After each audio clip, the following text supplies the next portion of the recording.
beautiful big building, and you couldn't really tell that it was a library at first. It's only when you'd come inside that you would. And it had these beautiful staircases, these spiral death traps staircases. But yeah, the number of books that it had and the children's area was lovely. My early childhood was really still when London looked very post-war. It was lots of bomb sites. Anything new was quite striking, and of course this building looked very clean and modern. You get a buzz looking at that building. Just now when I was walking in here today, it just looks so good. It's just a really striking building that lifts you up when you see it. It also has an air of calm around it, which a library needs to have, because it's also a place where social things happen, but it's also a place where you need to be able to immerse yourself and concentrate. And the building does that really well. And in that sense, I think it's also incredibly functional. Honestly, even in the morning when there's no public and I'll just be walking through the atrium by myself, and all the kind of little lights that motion sensors will be kind of flicking on, and I feel a lot more important than I actually am as I'm walking through the library and all the lights start shining on me. It is amazing. It's so light. It's so modern. It's the sort of place you like to be seen walking out of. It's one of the most uplifting buildings, public buildings in London, I think. It makes you feel good as you come in underneath and rise up through the stairs into the central hall with light falling in through the roof. There are 2 reading rooms each end, and there's a gallery space on the one side and the children's library on the other side. And those rooms have a generosity to them which actually few contemporary public buildings nowadays have. They, as a library user and as a citizen, they sort of make you feel worthy. The plan for this building was much more than just a library building. It was part of a town hall development of which only the libraries and the baths were built. Basil Spence was arguably the leading British architect at the time. He already had an OBE, and some of his work has been controversial. Coventry Cathedral was controversial. Spence was a modernist architect, and it's a modernist building.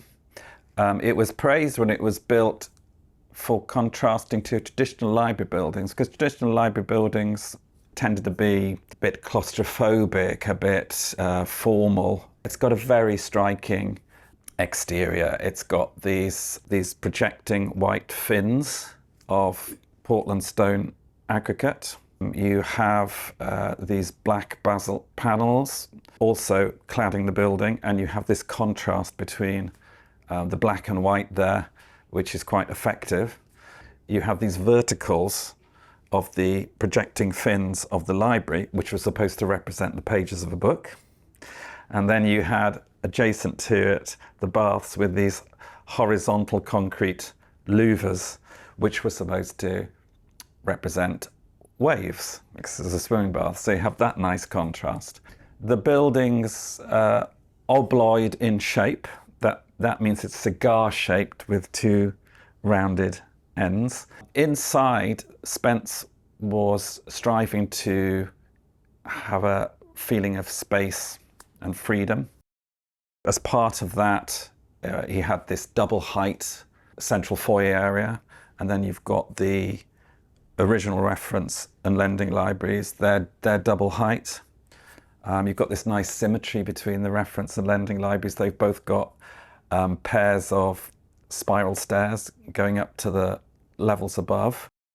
He used, where he could, glazed panels rather than solid walls. Again, it's giving this sense of space and freedom and lightness inside. They went as far as to design some of the internal fittings and fixtures and the furniture and desks and so forth.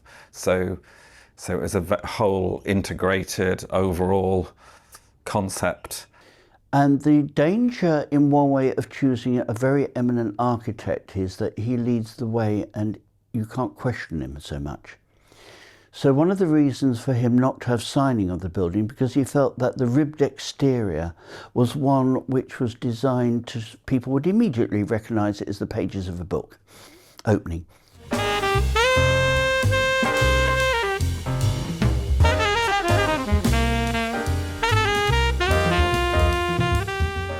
The opening took place, let me see, it was 10th of November 1964. And it was a special occasion because of who they had to open it for a start, who was none other than the Queen. I came to the opening when I was in my first year at secondary school. We all had a little Union Jack and then lined up at the front of the crowd outside the library. And the Queen came along, surrounded by a lot of men in suits, I think. And we waved and cheered, and the Queen looked lovely, and she smiled and waved. Luckily, it was a sunny, nice day, so we were marched 2 by 2 into the library. So we were taught to curtsy when she passed us, and we were told she wouldn't talk to us, so not to say anything. Proper earliest memories, I think, were probably when I used to leave school, bunk off school, and this was a nice place to come to. We would just sneak in and sit quietly somewhere, you know. We never got asked any questions about why we were here, because they weren't terribly bothered then, I think, if kids were not in school. But that was quite a nice thing to sort of come in and sit in the corner somewhere, in the round somewhere, in a little hidey hole place, and yeah, just sort of look at nice books. There had to be absolute silence. Even your shoes had to be, you know, not clumping around. They had to be quiet. And you'd really get glared at if you made a noise or ran down the stairs or up the stairs. It was huge, so there were lots of areas of the building where children weren't allowed, and it was strictly monitored who was going where. So it was literally up the stairs and into the library, children's library.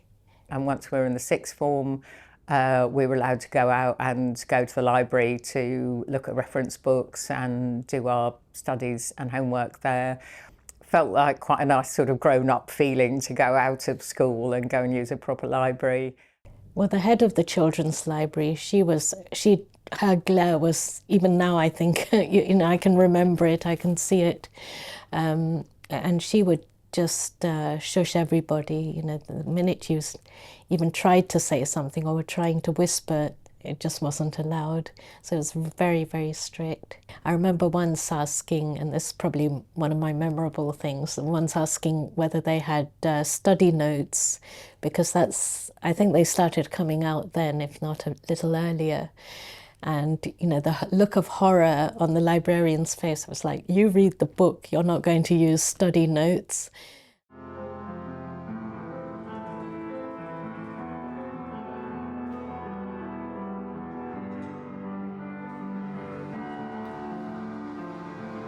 I think now, obviously, the whole library service has about 60 staff, whereas this building on its own had double that at one point.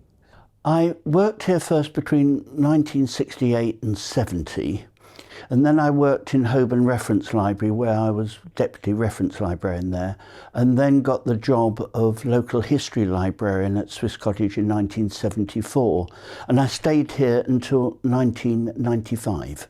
For a start, there was a reference collection one end, a lending library collection the other end. There was a music library, a very active, very well-used music library.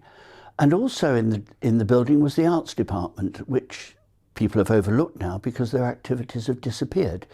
And they ran a lot of exhibitions, festivals, and they used particularly the exhibition space in the building. The entire first floor between the reference and lending library was an exhibition space which was heavily used for items of painting, sculpture and other artwork. I was in a pub called the Winchester, which no longer exists, of course, and my guardian angel, who was having a pint and a half pint in a corner, said, well, I work in the library round the corner, why don't you try that? So I went into the Deputy Borough Librarian's office, and I was dressed in the scruffier end of what people were wearing in the 1960s around here, and I had hair down to my shoulders here, and I was slightly drunk, and I walked into the Deputy Borough Librarian's office and said who I was, and he said, "Thank goodness for that. Can you start in Holborn Central Reference Library on Monday?" I moved here after a year, 1969, to central cataloguing. When I was working here, first of all, as clothes shop, you had to be a trade union member, but they were also keen that members got involved, and I thought it was a very active union. We all belonged to NALGO, well, most of us did, but it didn't really impinge. We paid our dues, but that was it, really. We was treated so well in Camden in those days that I don't think the unions had much to do, really. When I first came to Camden Libraries, including when I first came to Swiss Cottage, we still called the senior staff Mr. or Miss or Mrs. or whatever they were. They called us by our Christian names, but there was this kind of hierarchy where we did observe that bit of formality. There was in Camden a description of seniors and juniors. Didn't matter if you were 50, you could still be a junior. What it meant was the seniors were professionally qualified librarians and the juniors weren't. I went to university in 72, so I worked from 71 to summer of 72 for Camden, and then went and got qualified and came back in 1975. They guaranteed you a job. They also gave you some money. I think it was about £100, either a year or a term. I think it was probably a year, to help you with your studies. Most of the staff who had library qualifications had been Camden trainees who had been sponsored by Camden to go 1 year full-time to library school. Library school was, in those days, pretty much essential. It's different these days. I actually started working for Camden Libraries when I was a student. So when I was at university, I used to do, they used to have Saturday assistants back in the day. So people that just worked on Saturdays. So when I first started here, there was definitely a lot of learning the ropes, and started out mostly on shelving. Was a really, really big one, and that was to kind of learn the layout of the building. There's no easier way to learn than having to actually get stuck in and start trying to find where things go and putting them back in the right places. Before Google, a librarian was Google. And so the librarians were often seen to be people that were sort of locksmiths to information. And yes, they were maybe seen as peculiar people, but I'd found that a lot of the librarians took on the role of librarians because they had a fantastic interest in other things, and so they were inclined to spread that. They weren't all shy retiring ones at all. They were so knowledgeable in those days. It was almost like having an encyclopedia in a human being. They just knew everything about everything, whether it was to do with the library or just general knowledge. I think there are people who somehow seemed very much like a librarian, who would prefer, that traditional image, somebody who was kind of very comfortable with the books and the information and getting on with the work, but perhaps found it harder to communicate and to be with people. So there was definitely people like that here. But equally, there were other people at the other end of the spectrum who were all about the engagement and talking to people and socially engaged element, I suppose, which felt very important. Anybody tell you about the Great Jeans Rebellion? Oh, well, Camden at one stage, some idiot in Camden said people who work in public access, staff who work in public access should not wear jeans. And there was a sort of outcry of this. And all sorts of library assistants who were normally seen in twinset and artificial pearls were squeezing themselves into borrowed pairs of jeans. So the whole thing collapsed after a few days. I met my wife working on the inquiry desk at Swiss Cottage and talking about both our love of crime fiction. I know there was a period where there was a lot of us that started working as teenagers, and our parents had all met in Camden Library, so I suppose that says something, doesn't it? But there's stories about people going down to the reserve stock and things like that, and Christmas parties and whatever, but I definitely wasn't at those. I was way too young. There was quite a radical atmosphere, I think, in some ways. So it was a real mix of being quite conservative library and at the same time having people in it who were probably like me, people who were very interested in the arts and kind of fairly value driven, and I suppose a belief in society. There we are. That's what it was about, maybe. And going back to the Thatcher thing, there's no such thing as society. It felt like there was still this strong sense that actually society was important. The sort of sense that we were pushing at the edge. I mean, when I first came, going back to queer stuff, Section 28 came out, so that it was banned to have stuff in school. But we had a collection of library books, which included that one that was infamous. I think it was in all the press about, it was something like Johnny lives with Jim and Freddie or something. And that was one of the books we had in the children's library. And there was this very real sense of trying to have these materials that would support the families that exist. It's not a requirement to have a degree level librarianship anymore. So you can come from, which is quite good because then you can get different people from different backgrounds and different disciplines that could bring more to the work, or to the, you know, more ideas, and, you know, it could be more enriching.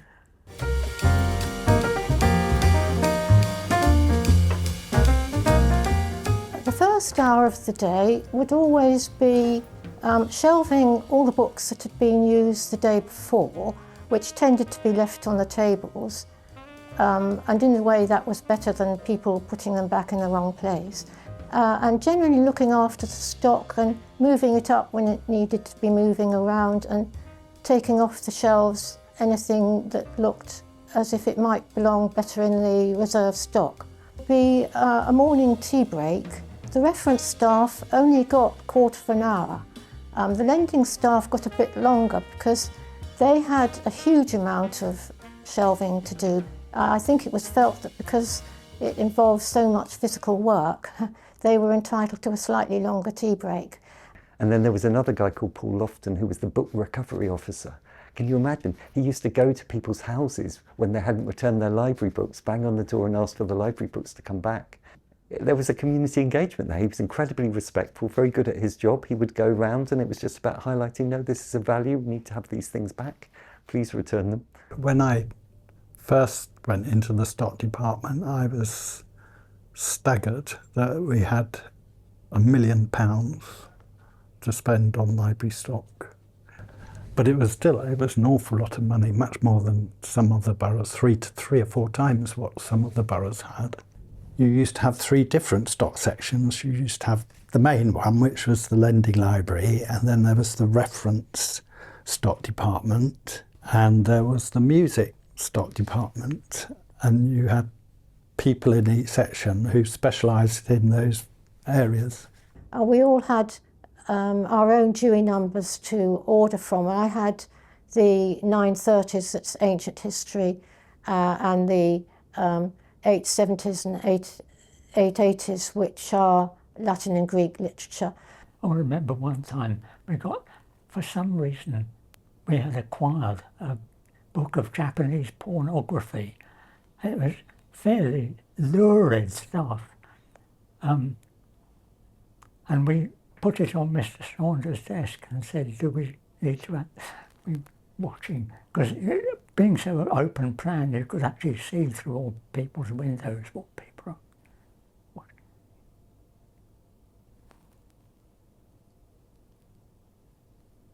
The London boroughs split up the Dewey system between them, so different subjects were specialised in by different authorities. Because we were one of the wealthier boroughs, that we had this enormous section which was philosophy and psychology, and we used to buy almost everything that was published, I think.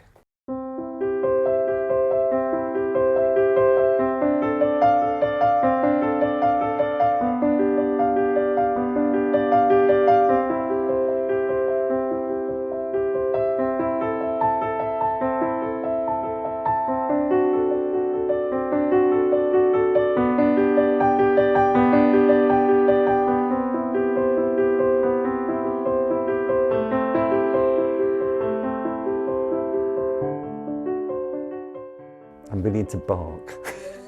So musically, it's got a real structure to the building that's very defined and precise.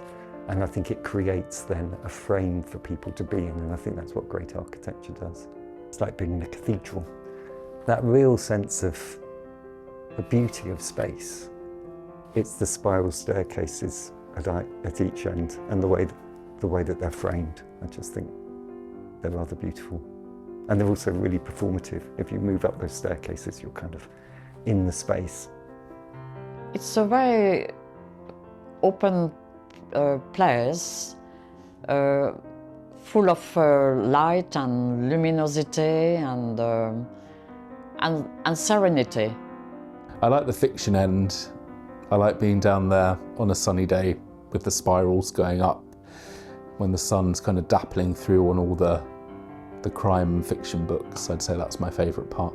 Going around the library, looking at the trees outside is lovely. You do get an impression of the changing seasons by walking around and looking at the trees. I love the outside, and I love it in the night time when you've got these sort of lilac or purpley lights, which is just absolutely gorgeous. Especially outside the library, on the glass windows, there's some quotation from famous people like Bernard Shaw and philosophers and historians and things like that. That's wonderful. This is our nearest library where we live, and it was wonderful. I always passed by when I was little, and it was like a big shock that I could come and join and use the library one day as a local resident. That was wonderful. And for me, because I love books so much, it's almost like, you know, cuddling under a duvet. It's like, it makes me feel warm. If I see, because they have all the new books on display, and they're not on the shelves, and it's a very nice way of, you know, showing you which books they've acquired and what they've got in stock. One of the most important things for me was using the library to have some time alone for myself, and sort of, even if I didn't come here and read books, it was just a peaceful place to be. I'd say my favourite part of the library is on the second floor, and it's just a quiet little corner near the windows, where I found some very fascinating books over the years that I've tucked myself away into. But there's lots of little pockets and places in the library that you can go to. It's a place where you don't feel that you need to come with somebody. You can come on your own, feel comfortable, whether it's for an event or a class or just to browse or sit all day, for instance. It's a safe space. I like being among books. They're very calming. You see people just sitting quietly and getting on with what they're doing, and that's actually a really sort of relaxing space for me. That's why Swiss Cottage is so beautiful. You can walk in this library. You can't do that in the British Library too. They wouldn't like that. And West Hampstead Library is tiny. You can't do that. This library actually involves or encourages the movement of, and I need this movement in my routine. At the moment I am working on the history of ideas. So that's my main work here, which is practically every day for 4 hours. This walking around is not just thinking, but I go to some shelves where I think, oh, let me have a look. And then I have a look, though I know hundreds of books already in this place and I know where they are, but I still find new things. So I can say the library is a big part of the community, you understand? It brings people together. It's a place where people come to meet and discuss and talk things about life. I would describe it as a cathedral of knowledge and wisdom. If you want to study, and I have studied all my life, you can come in and find most of those things in the library. The books are mostly in, and if I had to pay money for books, I would never have studied. When I did my degree, this was once again somewhere that I came and studied and have used as a quiet space.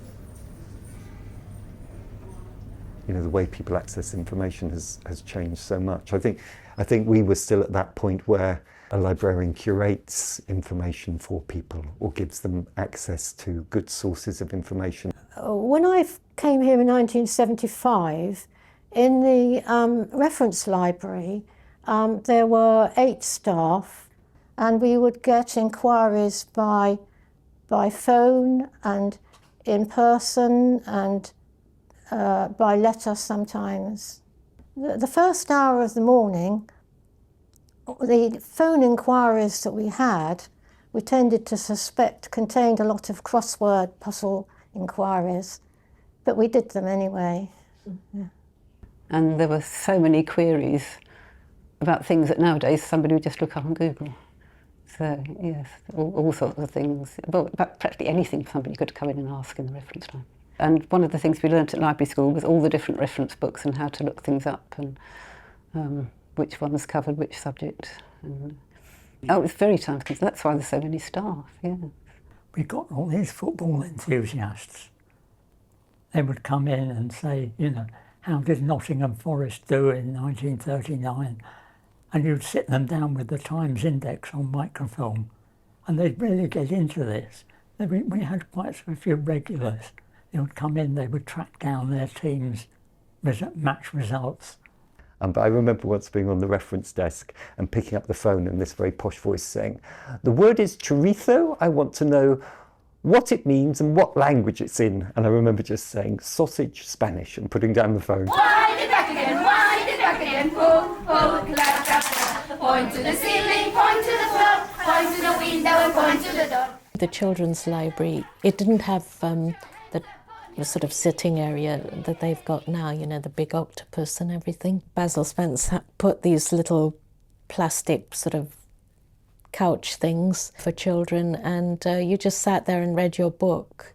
And so you were lined up, you know, each child sat one next to the other and just read their book. The books were stamped by the librarian at the desk. The desk was in the children's library, so there was a card that went into a little slot on the book, and then the date of return was stamped inside the book. I think having the sports centre next door, you know, when I was in school, we used to go swimming, then come here, and I sort of incorporated that into my life when I had my own children. So I'd take them swimming and then we'd come here. I used to bring my eldest daughter to the rhyme time, which was really good fun. Because of the rhyme time, we get so many children, mums, dads, nannies coming in. You'll see all the buggies and pushchairs all lined up across the wall. I used to read, we'd have like a reading morning when I'd read to all of these children. We do arts and crafts with them.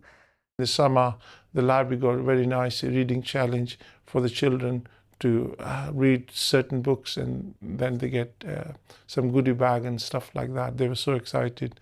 When I had my daughter, we used to come to the children's library and again, the same thing, you know, borrow books, by which time the toy library also came into existence.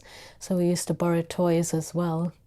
There were things like little tractors and cars that the children could actually ride in, as well as building blocks for younger children or wooden trains, all sorts of things. And you could borrow those toys for 3 weeks at a time. So the children kept feeling as if they had new toys at home, which was lovely. They had all sorts of toys, and they were put into packages, into transparent containers, and they had barcodes, so they were issued like books. But they had to sterilise a lot of the toys when they came back, and so it was very labour intensive, really. You also could borrow paintings. Every so often there would be display original paintings that people could borrow as well as books and have them in their own house. If you liked them, you could often buy them. In that way, it was a way of promoting the work of local artists as well as people having something, a work of art on their own walls. There was a big music library with music books, music scores, vinyl records, and then later videotapes. That was very heavily used. Well, it's nice to go downstairs and see the reserve stock where they keep all the ordnance maps. Hansard is downstairs, and there's a lot of very old books down there as well. But if you want to get them, you have to go see the stock. It's not something you can walk in and take away. In that way, it's a great place. It's still a great place, though the problem is that the basement is very difficult to access. Difficult in the sense you don't see the books on stacks, but you have to use the catalogue and then ask the librarians to go down and to fetch the books, which happens very fast, I have to say. I can't complain about it. It's very, very helpful. I like it because as well, all the books are in pretty much perfect order. It's you know, the public cannot go there. It's simply us and all my colleagues that use it. I trust enough to put the books back where they is. So finding a book there is super, super easy compared to like up here, for example. But we had to be very careful that nobody got trapped between the rolling stacks. So if we went down to get a book and had to move a stack, we'd have to make sure there was no member of staff. And the slimmer the member of staff was, the more likely it was that they could get trapped. Then the library has always been a space, like many libraries, not just where people come to study and read and borrow books and research, but a place for activities, for events, for exhibitions and so forth. And it's quite interesting in my job looking after the archives of Camden, as well as photographic records of events in the libraries. We've got the documents, we've got posters and programs and leaflets, and so you can see the whole range of events that they've done over the years.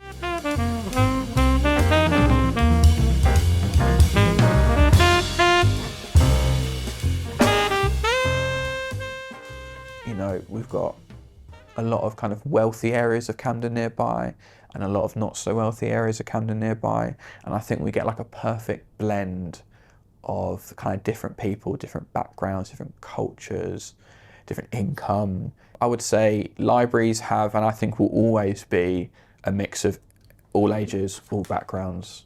But yeah, here at Swiss, definitely mainly nannies, teenagers in the late afternoon, and also a lot of like homeless users as well, rough sleepers kind of throughout the day.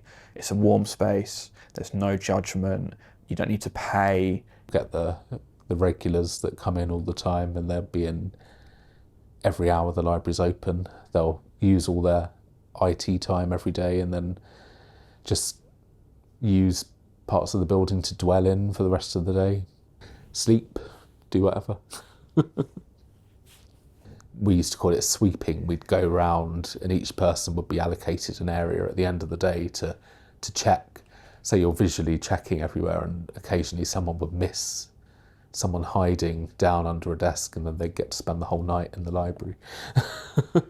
They'd be caught on CCTV helping themselves to the crisps from the cafe and doing whatever else. You'll have the winter periods where everyone's coming in because it's so cold, and then you'll have the summer periods where people are coming in to study. But also since COVID, I've noticed that a lot of people who are self-employed are using the space more as like an office space.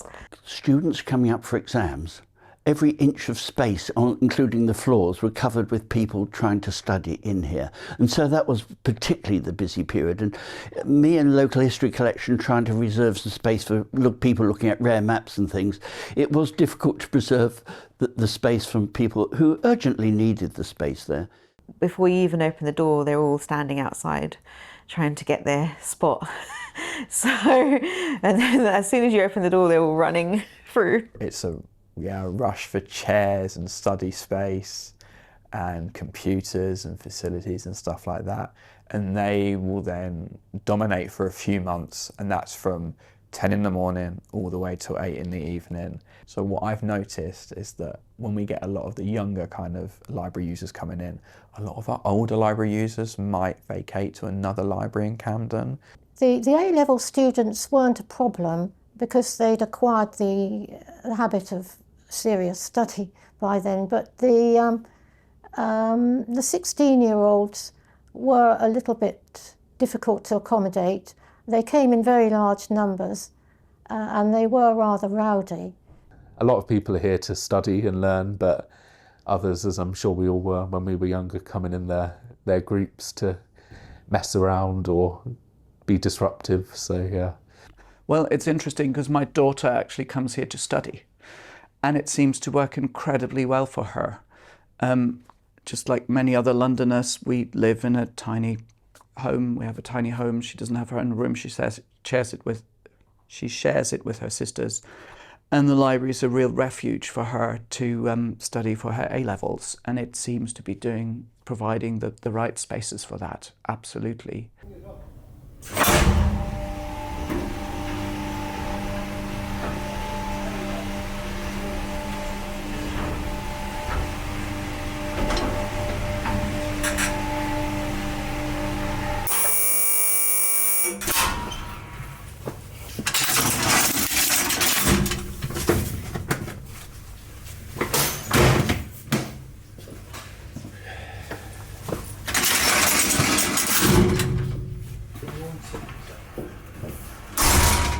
Then photocopiers weren't commonplace like they are now, and there was one photocopier in Camden Libraries.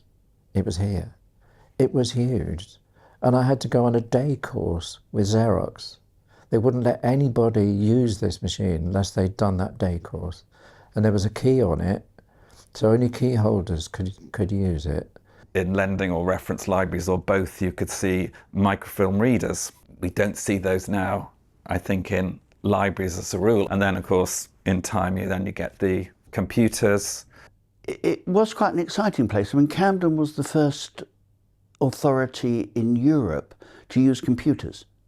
And so people could come in and find what was available in any library in Camden and reserve it. And the stock was quite outstanding at that time.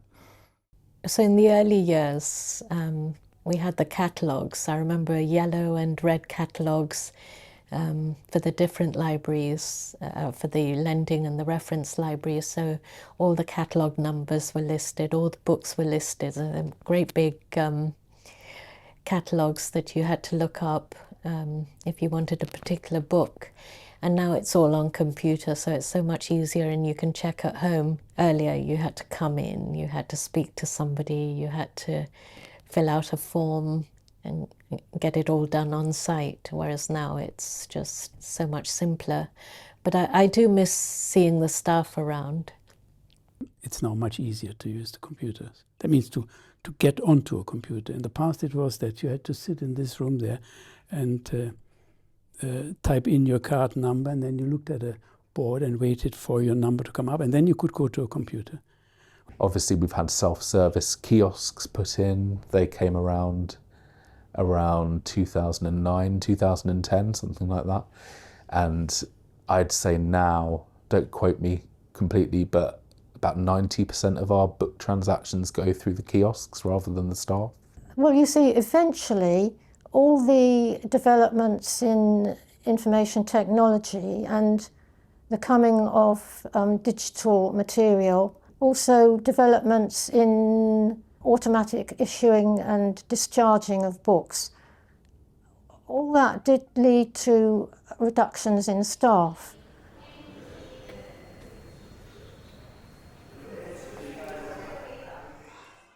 Camden was a very forward-looking and at the time reputed to be one of the best public libraries. It sort of got squashed from that role when Maggie Thatcher went after the loony left councils, of which Camden was one, and denied them the business rate to spend on services.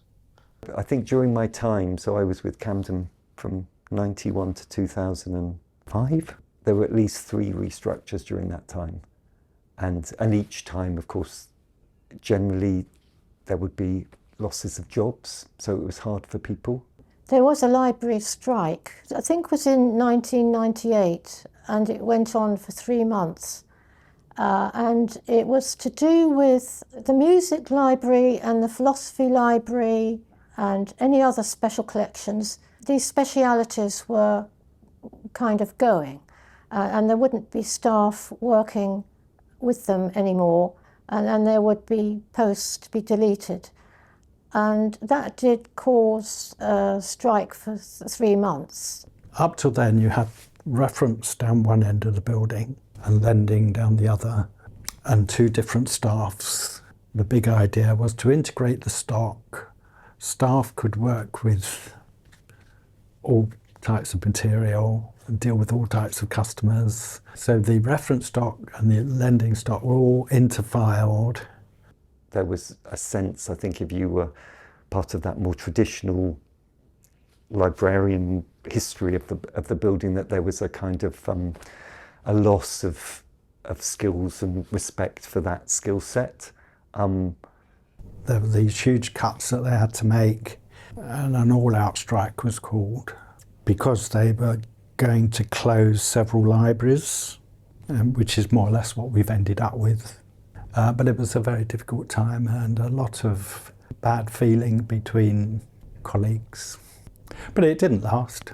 The libraries were closed, everybody got used to it. Prior to myself coming here, there was 20 people on the team, and then that went down to like 12, which included the managers as well. So it was a smaller team, but the service wasn't cut. So we were still delivering everything. That was one of the biggest challenge, was we had less staff. So we were trying to cut back on things, but we managed to work with partners who could come and deliver stuff. So we didn't have to deliver everything. I think I was very sad, 5 or 10 years I came back and it felt like the amount of staff here had reduced so much. I think there were about sort of 5 staff on duty that day.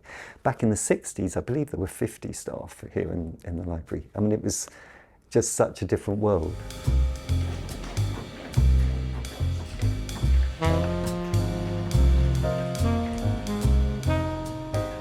Was it 97 that Tony Blair came in? And that kind of New Britain thing.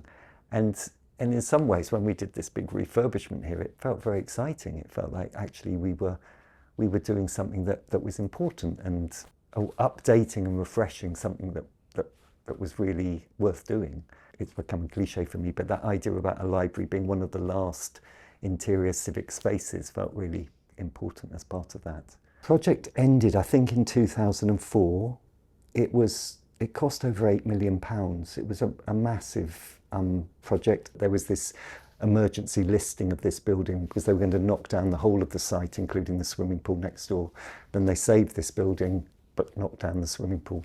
And they redeveloped the whole site and built the theatre on the site as well. I suppose there were two strands of it. One was trying to work out what was a library in 2000, what did it mean? What was its purpose? And secondly, then, with that in mind, how did we translate that into a functional building whilst respecting the heritage? First of all, we worked with a consultancy called Opening the Book, who were looking at how libraries could reflect that boom in the Waterstones phenomena, where suddenly you had cafes and libraries and all the books were displayed front on and it was about the cover, etc. We worked with them and that inspired the approach to the building. So the idea we'd have a cafe in here, the way that we displayed the books, some of the furniture that we had designed. We had a decarbonisation project here. The council wanted to save money on carbon emissions and things like that. So all the windows, I think it was 500 odd windows were replaced, all the lighting was changed. All the kind of air source heat pumps and things like that were upgraded and changed. And that happened just after COVID. That started in 2021. There's been quite a lot of changes within the building. The Children's Library's been redesigned several times. It's recently had a new redesign that was just completed early this year. So the libraries team approached us and said, look, we want to look at what a 21st, 22nd century children's library looks like. There were books before. The children's library was very well used, But libraries nowadays need to do a hell of a lot more than just have books, not least because children have different ways of engaging with stories. We needed to look at how that space could better accommodate all of these other ways of engaging with stories.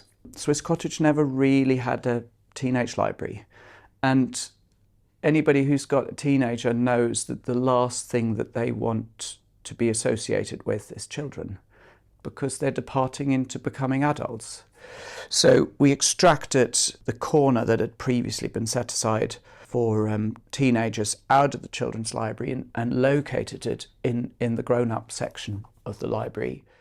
Okay, so here in the youth area for Cottage Library, one of the jobs that I like to do here is kind of to organise our manga collection. I like to kind of put my personal favourites towards the front. I'm a massive fan of Full Metal Alchemist, for example, and my kind of most favourite one would be Attack on Titan. If anyone knows me, they know how much I love this. So again, it's nice just to give the shelves a little bit of a sorting, a little bit of a tidy up, making sure anything grubby we can kind of take off and get a new copy of. Again, just making sure that it all looks really, really nice here, organise it for people and making it easier that if anyone requests it, we can find it straight away as well. Again, just really, really nice. Over the years, the library has become more and more integral to the community. When it was COVID, how we had to adapt and change. All the staff were redeployed, so a lot of staff went on to do calling for shielding residents, sorting out medication deliveries and food deliveries and council inquiries and things like that. Sometimes you forget that you're not just working for the libraries, you're working for a local council. So when these things happen, you have to deal with that as well. The library registers as a cool space in the summer and a warm space in the winter.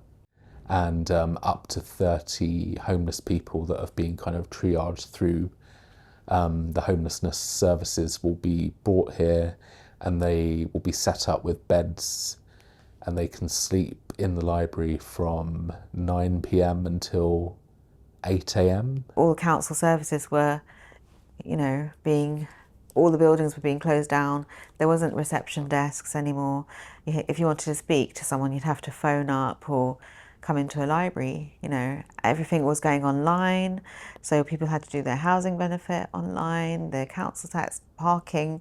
So we were then filling that void and supporting residents to access council services. So we weren't just being a library anymore. Morning, sir. Good morning, ladies and gentlemen. Hey. This cottage is now open.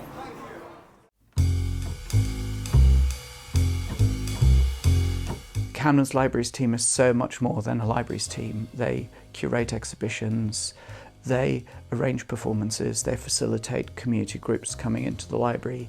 And I still get that from my friends. They'll be like, "Oh, what do you do at work today? Push a trolley and tell people to shush," which obviously is not the case and hasn't been for a long time, not only for my job, but generally for people who work in the library now, because we're not quiet, strict places anymore. We're open to the whole community, and there's lots going on. The piano's playing, and there's hundreds of people in the building doing 20 different things. As a librarian, you're everything.